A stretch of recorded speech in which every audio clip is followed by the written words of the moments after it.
আজ আপনাদের বলবো চুচুড়ার পিউদির কথা, বা বলতে পারেন জীবনযুদ্ধে হান্না মানা এক দিদির কথা। ওই যে বলে না, যে রাধে সে চুলো বাঁধে, তার আরেক উদাহরণ হচ্ছে আমাদের পিউদি।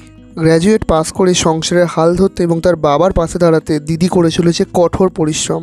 চলুন পিউদির মুখ থেকে শুনে নিয়ে যাক তার জীবনের কথা। 2021 আমার গ্র্যাজুয়েশন কমপ্লিট হয়েছে।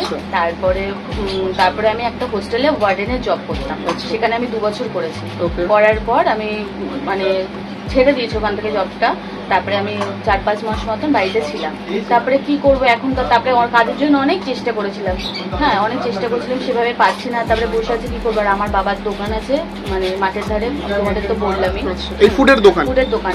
তখন বাবা এগুলো বিক্রি করতো না। তখন মাথায় প্ল্যান আসলো যে বাবার দোকানটা তো চলছে, তাহলে আমি একটা কিছু সাইড থেকে বাবার পাশ থেকে একটা বিজনেস স্টার্ট করি।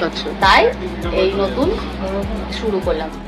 আমরা সরাসরি চলে গিয়েছিলাম পিউদির রান্নাঘরে, যেখানে বেশিরভাগ স্ট্রিট ফুডের ব্যবসায়ীরা ফুড কালার ইউজ করে। সেখানে কিন্তু দিদি সম্পূর্ণ ব্র্যান্ডেড জিনিসপত্র দিয়ে রান্না করছে।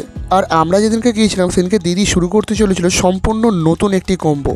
কি সেই কম্বো, চলুন দিদির মুখ থেকে শুনে নিয়ে যাক। আজকে চিকেন কষার পোলাও হচ্ছে নতুন কম্বো। মাত্র ক টাকায়? মাত্র 50 টাকা। মাত্র 50 টাকা।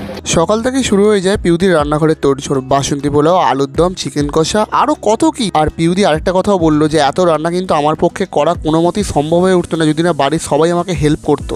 পিউদির রান্নার সময় বাড়ির সবাই হেল্প করে নাকি? হ্যাঁ, বাড়ির সবাই হেল্প করে। নিজের ক্রেডিট নিজে একা নেবো না, আমাকে সবাই হেল্প করে। বাহ বাহ, খুব ভালো, খুব ভালো। আমার পাশে দাঁড়িয়েছে। আমার এখন শরীরটা খুব খারাপ। মানে আপনার কি অবস্থা, শরীরের মধ্যে কি প্রবলেম ছিল? প্রবলেম হচ্ছে আমার প্রেসার আছে, ঠিক আছে। একটু গরম করলে আমি পারেন না, মানে আর কি দুর্বল হয়ে পড়েন, তাই তো? আচ্ছা আচ্ছা, হাঁপিয়ে যান। 80 গ্রাম করে চিকেন দিয়ে মাত্র 50 টাকায় পোলাও আর চিকেন কষা, এটা সত্যিই চুঁচুড়াতে দাঁড়িয়ে ভাবার বাইরে। আপনারা যদি হয়ে থাকেন চুঁচুড়াবাসী আর হয়ে থাকেন স্টিল হাংরি, তাহলে অবশ্যই কিন্তু একবার ট্রাই করতে ভুলবেন না পিউদির দোকানের পোলাও আর চিকেন কষা, তাও মাত্র 50 টাকায়। নিজের পোলাওয়ের মধ্যে আরও ইউনিকনেস বাড়ানোর জন্য দিদি কিন্তু ইউজ করে কিশমিশ প্লাস চেরি।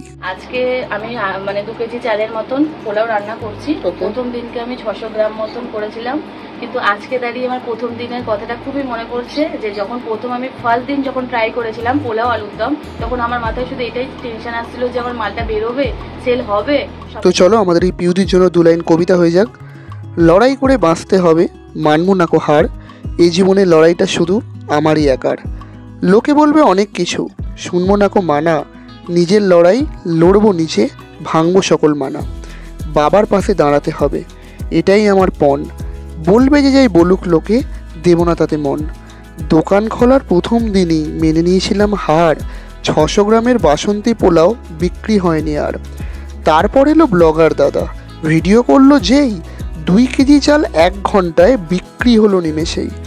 আশীর্বাদ করো, পাশে থেকো তোমরা এইভাবেই, একদিন বড় হবই আমি তোমাদের শুভেচ্ছাতেই।